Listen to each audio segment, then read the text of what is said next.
Seattle's streets grew deadly silent as ice began falling from the sky. Not snow, hail. The kind that shattered windshields and sent people scrambling for cover. But 10-year-old Dahlia Brooks stood frozen on the corner of Jackson Street, her colorful hair beads clicking together as she looked up at the darkening sky with wonder instead of fear. She shouldn't have been outside. Her mama always said to come straight home when the sky turned that particular shade of bruised purple, but the streetlights had just flickered on, painting everything in amber, and Dahlia had wanted just 5 more minutes of not being alone in their quiet apartment. The first chunk of ice hit the pavement 3 feet away, exploding like a gunshot. Then another. Then a dozen more. Nature's violence accelerating into a lethal downpour. Dahlia's breath caught. She tried to run, but her worn sneakers slipped on the suddenly slick concrete. That's when she saw him. A tall man in an expensive suit, white shirt open at the throat despite the cold, a fierce tiger tattooed across his neck. Their eyes met for a split second, his dark and dangerous, hers wide with the particular terror of a child who suddenly understood she might die. He moved like lightning, and everything changed. Kang Min-soo had built an empire on reading danger before it struck. 20 years in Seattle's underground had sharpened his instincts to a razor's edge. He could sense a rival's betrayal from 3 blocks away, could smell a federal surveillance operation in the shift of shadows, but he'd never expected his gut to scream at him over a child. He'd been leaving his legitimate business front, a high-end Korean restaurant on Jackson, when the sky had opened up with biblical fury. His driver had already pulled the Mercedes around. Min-soo had 1 foot toward the door when he spotted her. Small. Alone. Directly in the path of hailstones, the size of golf balls now pounding the street with enough force to crack skulls. He didn't think. Thinking was for business. This was pure instinct, the same reflex that had kept him alive through gang wars and federal investigations. Min-soo sprinted into the storm, his $700 shoes finding purchase on ice that would have sent anyone else sprawling. The girl had turned to run but slipped. Time seemed to slow as Min-soo watched a chunk of ice the size of his fist arc directly toward her head. He reached her in 3 strides, yanking her against his chest and pivoting to shield her with his back. The impact hit his shoulder blade like a hammer. Then another struck his ribs. Pain exploded through his torso, but he gritted his teeth and stayed standing, 1 arm locked around the trembling child, the other raised to deflect what he could. His driver appeared with an umbrella, useless against this onslaught, but better than nothing. Together they made it to the car. Min-soo practically threw himself into the back seat, the girl still clutched against him, both of them gasping. For several seconds, neither moved. The hail hammered the Mercedes like automatic gunfire. Min-soo became aware of the tiny heartbeat racing against his chest, rapid as a trapped bird.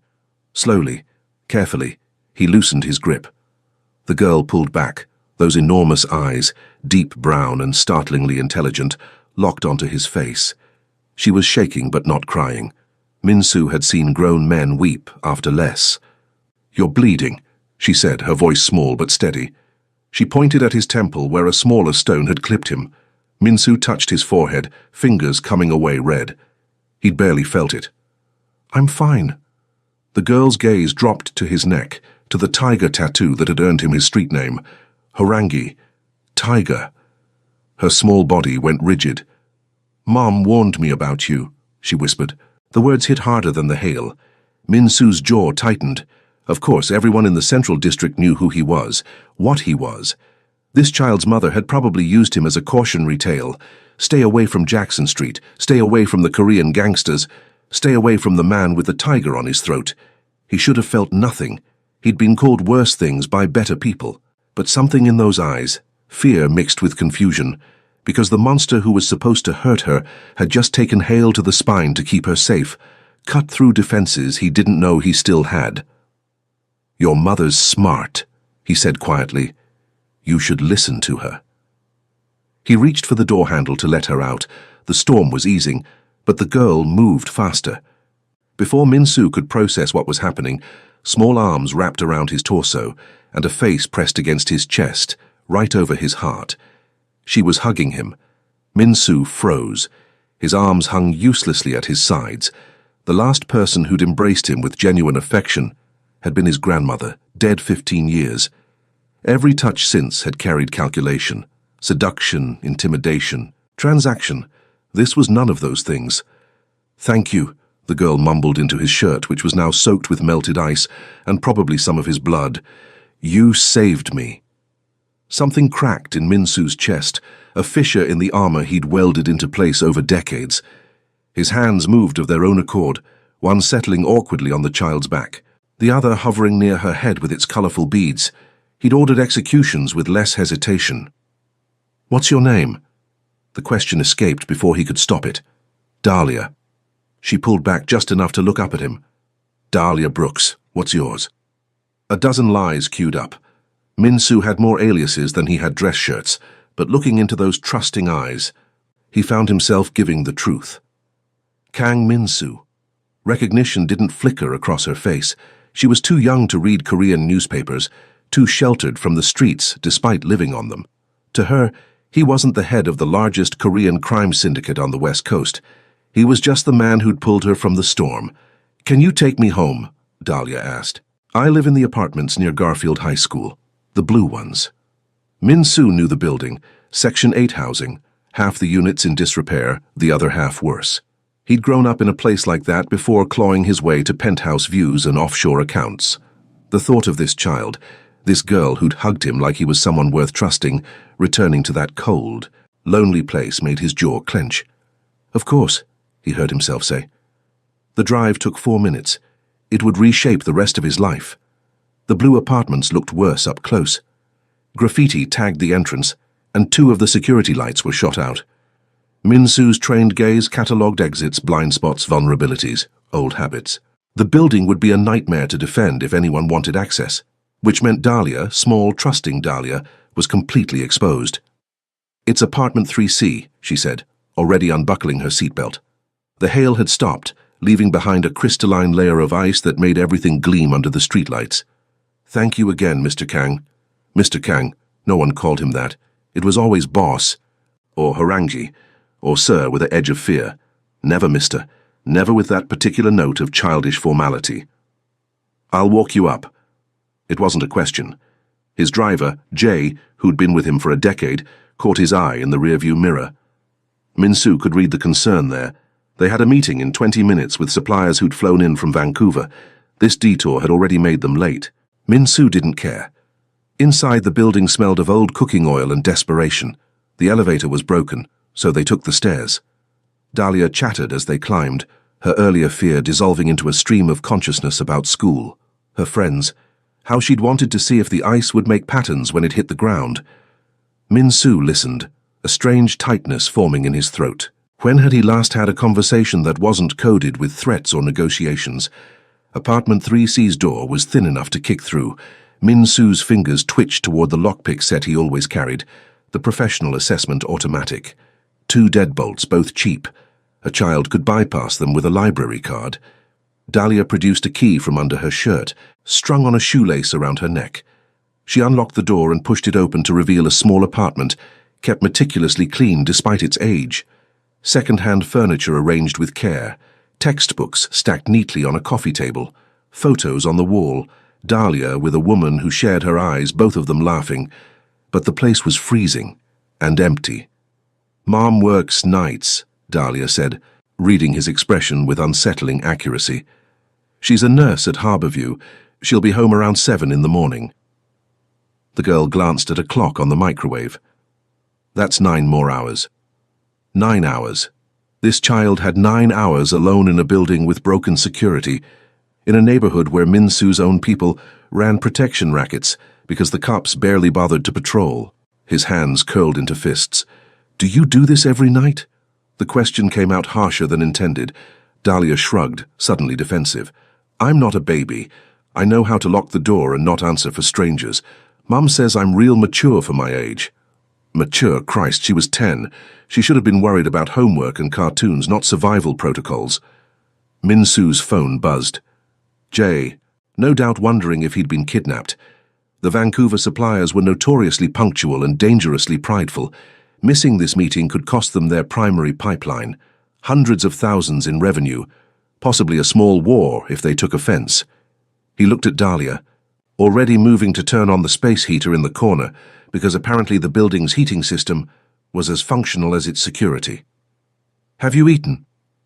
Another question he shouldn't be asking. I had crackers after school. Dahlia brightened. Want to see my room? I have a poster of Serena Williams. Mum says I could be just like her if I work hard. Crackers. One meal of crackers. And she was smiling about posters. Min-soo's jaw worked. He thought about the meal he'd just left at his restaurant, $200 worth of premium Korean barbecue that he'd barely touched.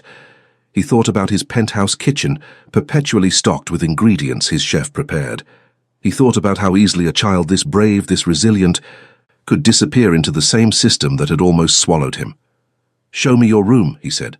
Then I'm ordering you real food. Dahlia's face lit up like Christmas. Really? Really? Min-soo pulled out his phone and sent a single text to Jay. Cancel the meeting. Reschedule for tomorrow. Priority change. The response was immediate. Boss, are you sure? The Canadians won't... Min-soo cut him off with another message. I said priority change. Handle it. He'd built an empire on calculated risks and cold decisions. He'd walked away from family, from any chance at normal relationships, from every soft thing that might have made him weak. For 20 years, nothing had been more important than power, respect, survival. But standing in this cold apartment, watching a 10-year-old girl point excitedly at a poster of a tennis champion, Min-soo realized his priorities had just shifted, and he didn't want them back. Over the next 2 weeks, Min-soo's life split into parallel tracks that should never have intersected. By day, he remained Horangi, the tiger who controlled Seattle's Korean underground with an iron fist wrapped in expensive suits. He negotiated territory disputes, approved shipments, collected debts. He attended his legitimate business's board meetings, smiled for the society photographers at charity galas, and maintained the perfect facade of a successful immigrant businessman. By night, he became something he didn't have a name for yet. It started with food.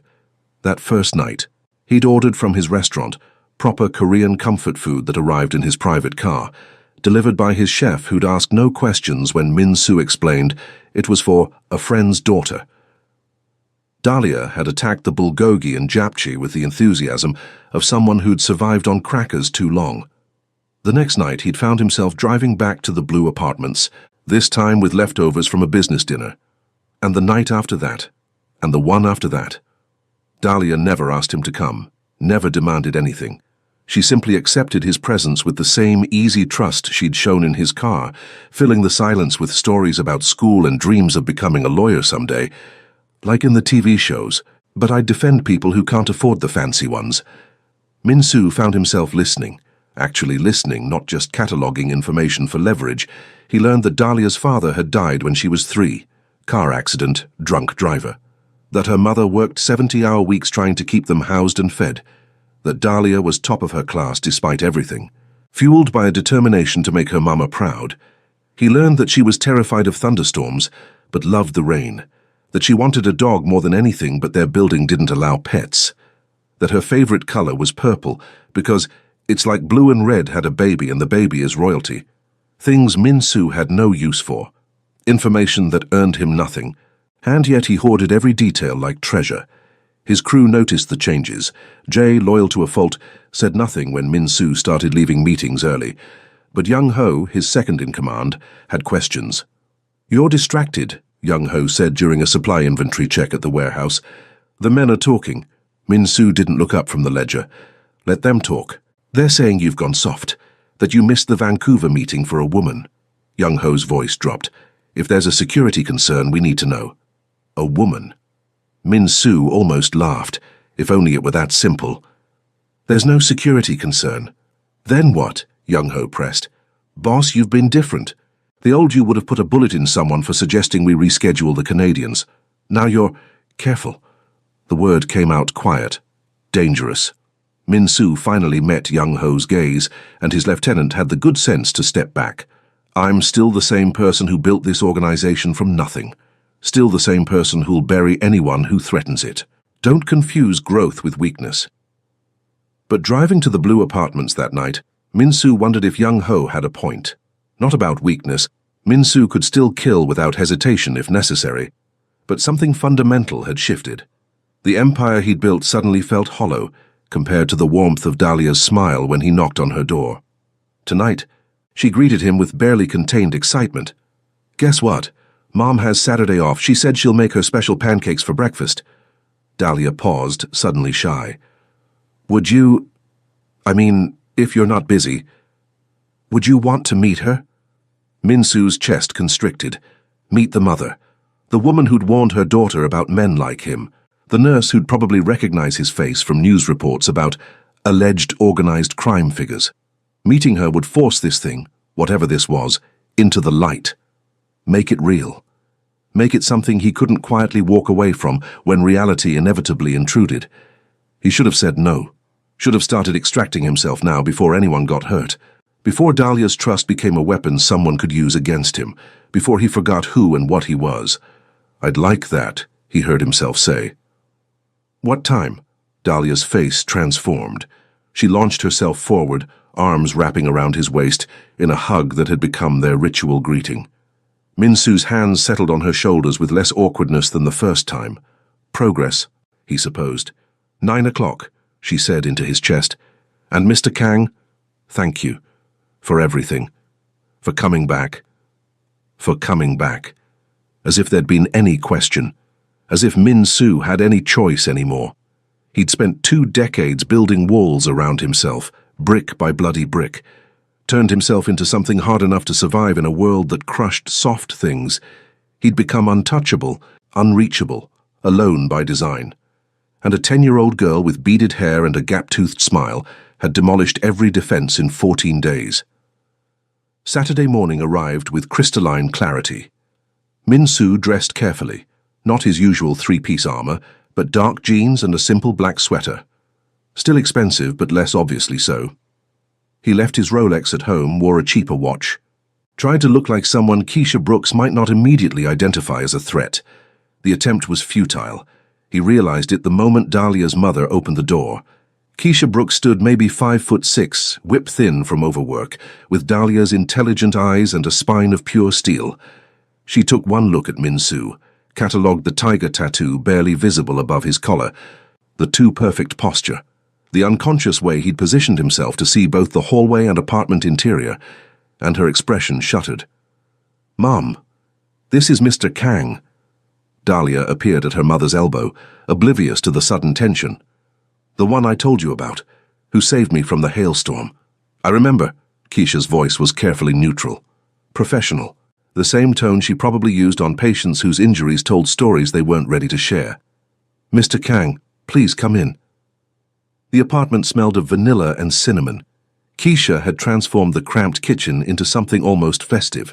Pancakes stacked high, fresh fruit arranged in a cheap plastic bowl, orange juice in mismatched glasses. Probably more than they usually had for a week's worth of breakfasts, Min-Soo thought. Prepared for a guest. For him. The guilt was immediate and sharp. Breakfast started awkwardly. Dahlia chattered, filling silences, while Keisha watched Min-Soo with the wariness of someone who'd learned not to trust easy smiles and expensive clothes. Min-Soo didn't blame her. In her position, he'd be twice as suspicious. "Dahlia tells me you've been bringing her dinner," Keisha said finally, setting down her fork. "That's very kind." The words were pleasant. The eyes were not. "She mentioned being hungry," Min-Soo replied. "I own several restaurants. It wasn't an inconvenience." Still, Keisha's gaze didn't waver. Men don't usually take interest in other people's children without a reason. Dahlia looked between them, confusion creeping into her expression. Min-Soo felt something twist in his chest. This was the moment. He could lie, deflect, retreat back into his carefully constructed world, or he could... "You're right to be suspicious," he said quietly. "I know who I am, what people say about me." He touched his neck tattoo deliberately. "I'm sure you've heard the stories." Keisha's jaw tightened. "I work in an ER in this neighborhood, Mr. Kang. I know exactly who you are." "Mom?" Dahlia's voice was small, worried. Min-Soo raised a hand, keeping his eyes on Keisha. "Then you know I have no good reason to be here. No angle, no leverage to gain from a 10-year-old girl and her overworked mother." He paused, searching for words that felt impossibly foreign on his tongue. "I pulled your daughter out of danger because she needed help. I keep coming back because..." Because why? He hardly understood it himself. Because she reminds you of someone, Keisha supplied, still guarded but with a flicker of something else in her expression. Understanding, maybe. No. The answer surprised him with its certainty. She doesn't remind me of anyone. She's just... Min-Soo looked at Dahlia, who was watching him with those enormous trusting eyes. She's extraordinary, and she deserves better than crackers for dinner and 9 hours alone every night. The silence that followed felt weighted. Keisha's hands had curled into fists on the table. When she spoke, her voice cracked slightly. You think I don't know that? You think I want this for her? Tears gathered in her eyes, but she blinked them back fiercely. I work 70 hours a week. I pick up every extra shift they'll give me. And it's still not enough for a bigger apartment in a safer building with heat that actually works. It's not enough for a babysitter. It's not enough for... Her voice broke. Mom. Dahlia moved to her mother's side, small hand on her arm. It's okay. We're okay. But they weren't.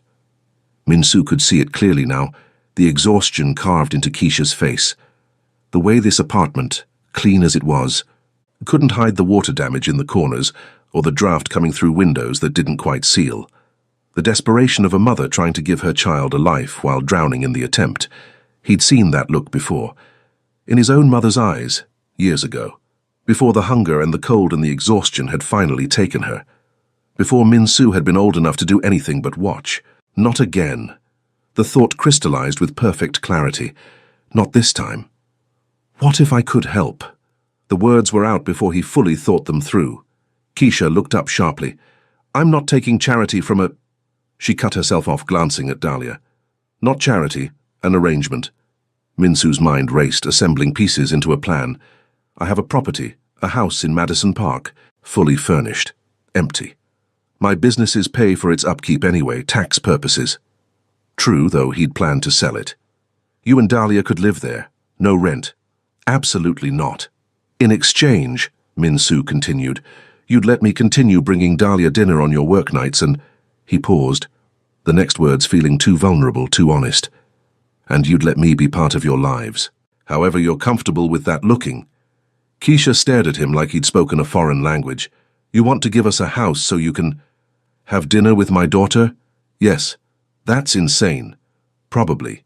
Min-Soo met her disbelief steadily. But I'm serious, and before you assume ulterior motives, understand this. I have more money than I could spend in 3 lifetimes.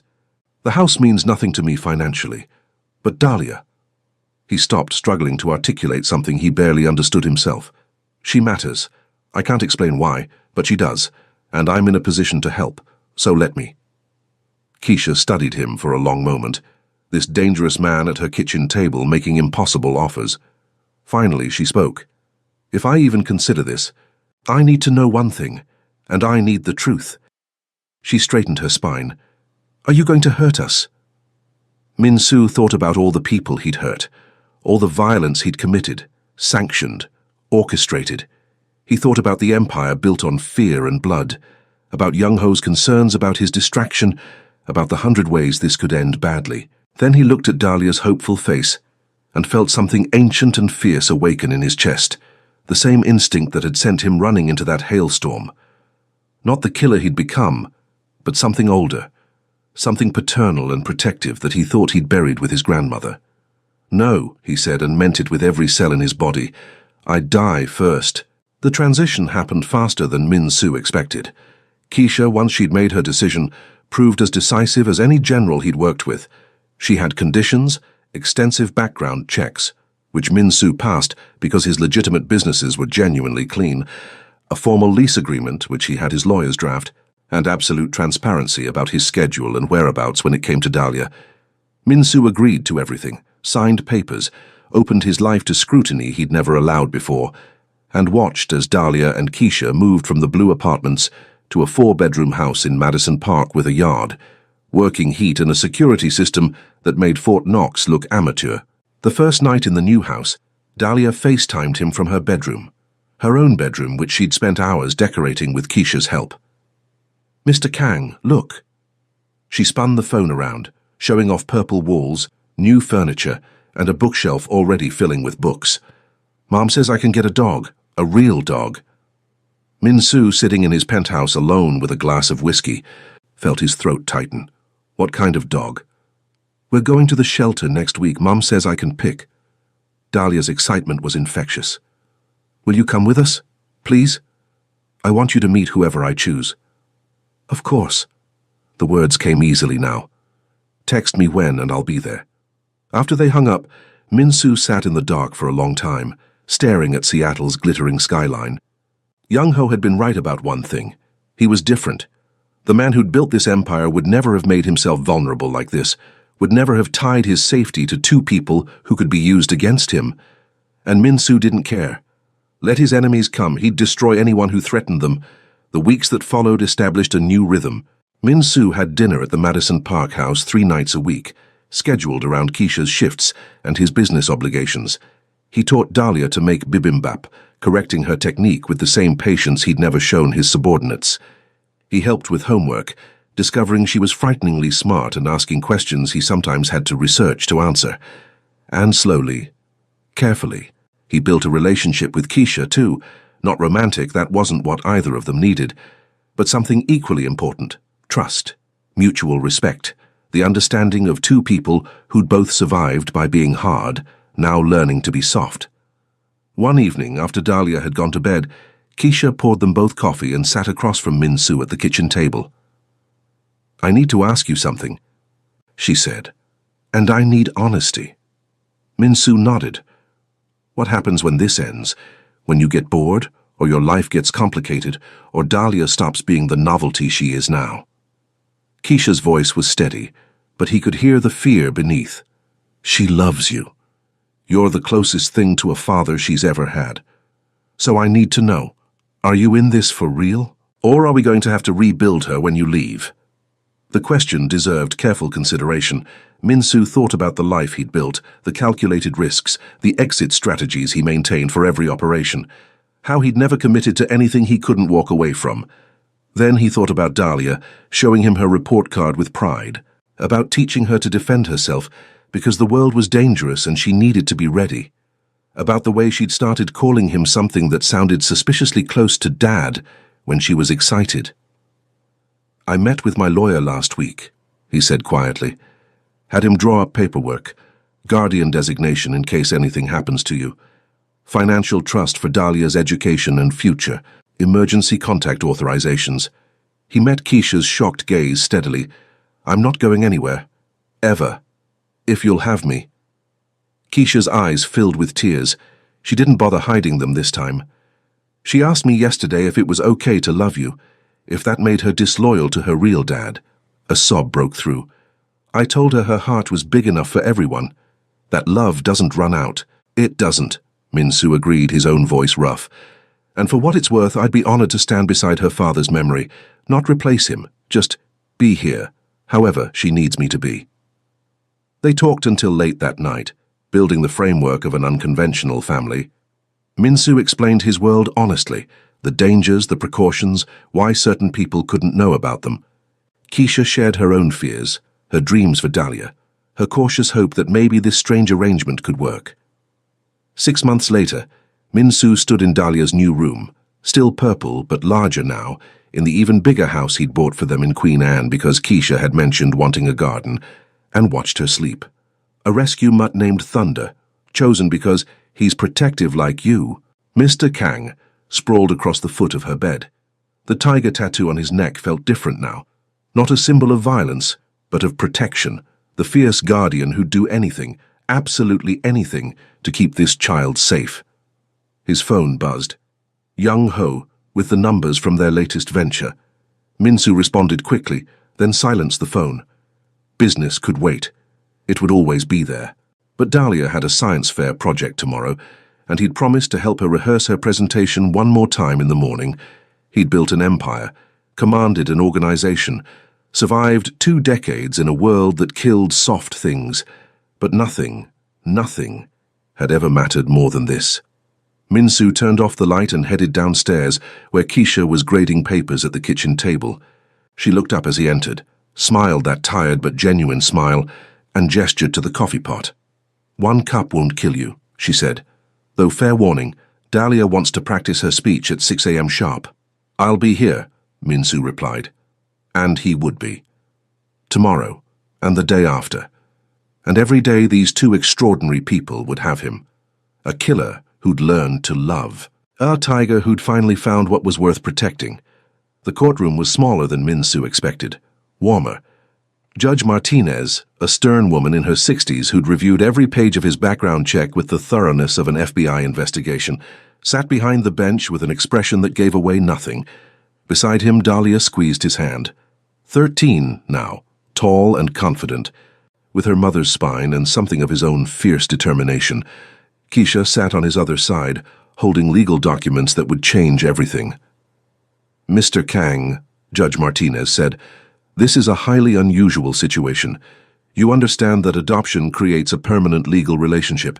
It's not something done lightly. I understand, Your Honor. Minsu's voice was steady. He'd faced down federal agents, rival bosses, situations where one wrong word meant death, but nothing had ever felt as important as this moment. And you, Miss Brooks? The judge turned to Dahlia. Do you understand what this means? That Mr. Kang would become your legal father? Dahlia didn't hesitate. He already is, Your Honor. We're just making it official. Judge Martinez's stern expression cracked slightly. She glanced at the file one more time. 3 years of documentation, testimonials from teachers and counselors, proof of Minsu's transformation from the man he'd been to the father he'd become. Then she looked at the three of them, this unconventional family forged in a hailstorm. Very well. She signed the document. Congratulations, Mr. Kang. You're a father. Dahlia launched herself into his arms, and Minsu caught her with the practiced ease of years. Keisha hugged them both, tears streaming down her face. Happy tears, for once. Outside the courthouse, Thunder waited in the car with Minsu's driver, Jay, who'd become Uncle Jay somewhere along the way. The dog barked enthusiastically as they approached, tail wagging hard enough to shake the entire vehicle. Dad, Dahlia said, trying out the word officially for the first time. Can we get ice cream to celebrate? Dad. The title he'd never expected to earn, never thought he deserved, but hearing it from her lips felt like redemption. Of course, Minsu replied. Anything you want. And as they drove through Seattle's streets, his streets, where he was still the tiger, still dangerous when he needed to be, Minsu felt complete in a way no amount of power or wealth had ever achieved. The empire remained, the respect, the fear, the organization he'd built with blood and will. But none of it mattered as much as the girl in the back seat, planning her future with the confidence of someone who knew she was loved, protected, claimed by a man who'd once been a monster, and learned to be a father instead.